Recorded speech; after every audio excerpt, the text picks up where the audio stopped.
ओए विवेक, क्या खा रहा है? अरे कुछ नहीं, दाल और खिचड़ी घी के साथ, मेरा फेवरेट है। ओह, इतने सारे कार्ब्स और थोड़ा सा प्रोटीन, वो भी इनकम्प्लीट। प्रोटीन के लिए इसके साथ मटन का एक पीस ले ले। और यार ये घी भी बंद कर दे, इट्स पॉइजन यू नो। ठीक है, देखता हूँ। ओए रुक, लेटेस्ट रिसर्च के अकॉर्डिंग मटन से तो कैंसर होता है। oh, no. तो प्रोटीन पूरा करने के लिए चिकन खा ले। तू श्योर है ना इस बार? हाँ पक्का। ओह शिट, खिचड़ी के प्रोटीन तो कंप्लीट निकले और घी तो गजब की चीज है। तो तू जो खा रहा था वही खा ले। तो बेसिकली जो हम इंडियंस पिछले 5000 साल से खा रहे थे वो ठीक ही है। हाँ। In this video, I am going to share with you 11 examples that showcase the pure genius of Indian cooking. You will be amazed to know how intelligently the various ingredients in our kitchens are used that not only make the dish tasty and flavorful, but also increase the health quotient of the food. So without any further delay, let's get started.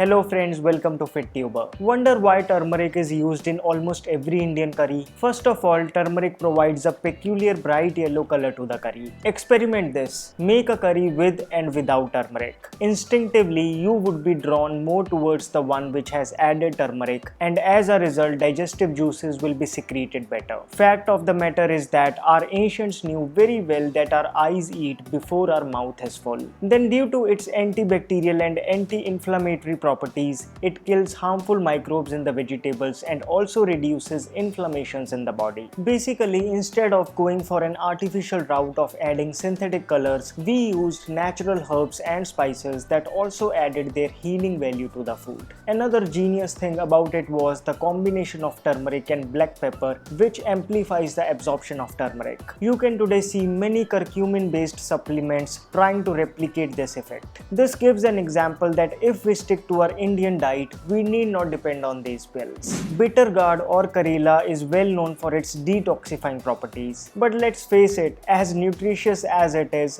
bitter gourd is equally difficult to eat. However, our ancients understood the limitation very well. That is why they practiced marinating the Karela with salt for at least 30 minutes. This would effectively draw out the bitter juices of the fruit, making it much more easy to eat. Then bitter gourds are combined with sour food, generally unripe mango, to mask the bitter taste even further. Smart, isn't it? Not just this, fennel seeds are an integral part of bitter gourd curry, and you might have also noticed that they are generally fried in generous quantity of oil. This is an intelligent way to balance its drying and cooling properties. So the next time you eat that Karela, don't forget to acknowledge the traditional wisdom that has gone into making it.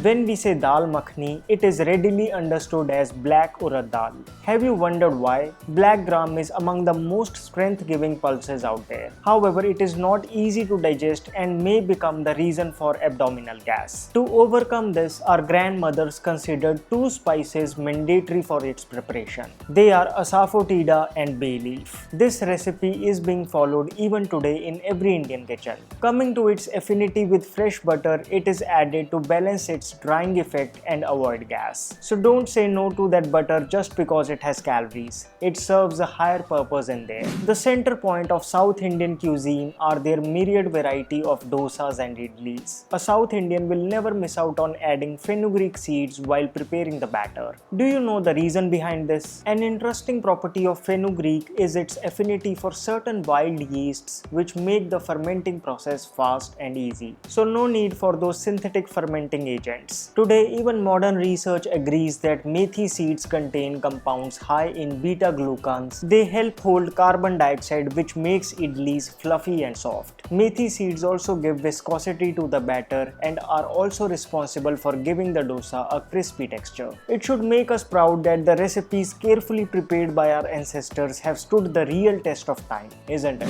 Using bare hands while preparing food is intrinsic to Indian cooking, be it kneading the dough, making chapatis or laddus. But isn't it dirty and unhygienic? Well, it's far from it. Rather, the basis of this practice is beyond ordinary. Each finger on our hand represents the 5 elements of which our body is made of. Our ancestors understood the importance of touch. When we touch food with our bare, clean hands, the food gets appropriately charged, making it more lively and easy to digest when eaten. Scientists have confirmed that our fingertips are a major center of tactile sensations which are processed by the most advanced part of the brain, the cortex. So the next time you see your mother using her bare hands for cooking, know that she is making the food more lively. You must have heard that vegetarian food is an incomplete source of protein as it does not have the 9 essential amino acids. Even though it's true, but thanks to our ancestors, it does not apply to Indian vegetarians who regularly savor the good old staple combination of rice and dal. Lentils have an amino acid called lysine, which rice does not have, and rice has all the sulfur-based amino acids that lentils don't have. Together they form a meal which is not just complete in protein but is also tasty, filling, and easy to assimilate. This applies to legumes as well. No wonder the farmers of our country who have such ripped bodies never take any protein shakes. Rather, their staple is lentils, grains, and vegetables. Probiotic supplements that increase the gut-friendly bacteria has become an industry of its own. Ask your grandmother what probiotics are. Well, she might not be aware of the term. However, she would know how to take them through food, and that too much more effectively. The secret lies in fermented foods which are consumed no matter what part of India you live in. Idli, dosa, dhokla, curd, paneer, bhatura, kanji, gunduk, sinki, pitha. There are many more which are rich in what is now popularly called probiotic bacteria that sits in your gut and ensures good digestion, absorption, assimilation, and excretion of food. So make sure to include fermented foods in your regular diet and you will never need those synthetic probiotic pills. Remember that time when you were sick and your mother served you warm khichdi? The wholesome, comforting meal is prepared with equal amounts of rice and green moong lentil. The rich soil of India produces countless varieties of lentils, but have you wondered why only moong dal is used in khichdi? This is because moong dal is one lentil which suits almost every body type and can be consumed in any season.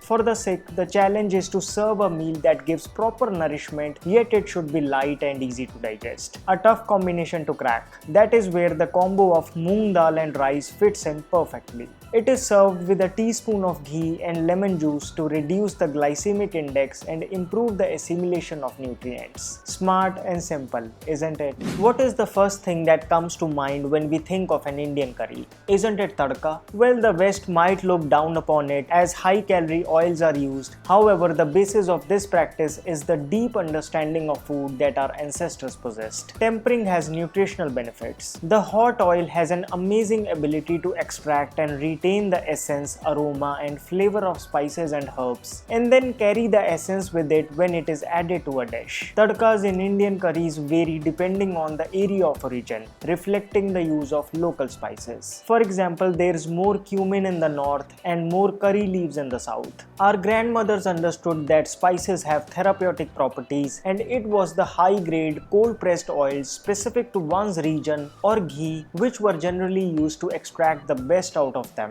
So never fall for those oilless curries. They might be low in calories but aren't so rich in pranic value. A small piece of savory pickle, little chutney, and that crunchy papad often accompanies an Indian meal. Ever thought why? Pickle might have had a bad name, but in small quantities it is boon for the digestive system. Rich in probiotics, it is prepared so smartly that it can stay without a refrigerator for years on end. Chutneys, both sweet and savory, not only adds depth and flavor to every bite but also help in smooth digestion. Papad is a great appetizer. Just looking at it in your plate can make the body secrete the right enzymes. It is these small add-ons in a meal that make a mundane looking meal magical, isn't it? Now before I move on, I want to briefly discuss about certain foods which have the same name but the process of making them has changed during the course of time. For instance, sugar which is now sulfur washed, oils which are now chemically refined, and salt which is now chemically treated to make it free flowing.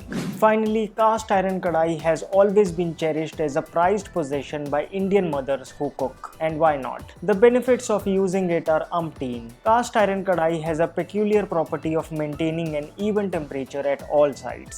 This is why it is the preferred utensil of every confectioner for deep frying. Cast iron is great for keeping food warm since it holds the heat for a considerable length of time. Then of course I have already shared with you how every time you prepare something in an iron kadhai, a small amount of iron is absorbed into the food. Not to forget, iron is tough and once bought, it is actually hard to ruin it. So the next time you feel like eating puris, make them in an iron kadhai.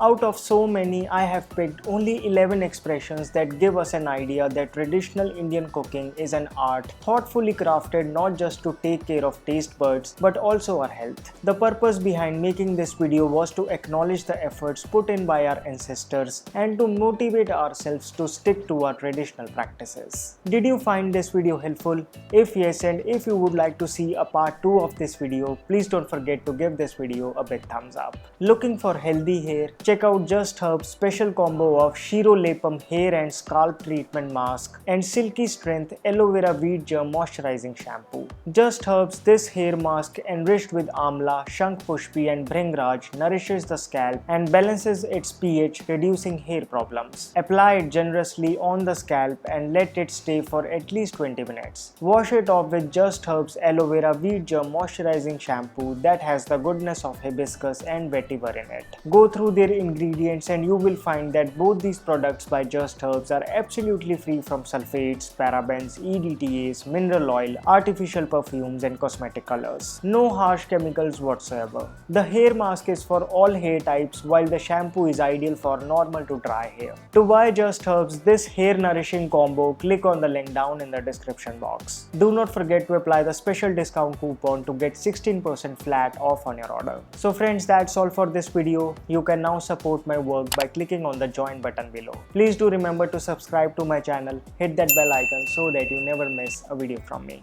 You can also follow me on Instagram. My name is Vivek. I thank you so much for watching.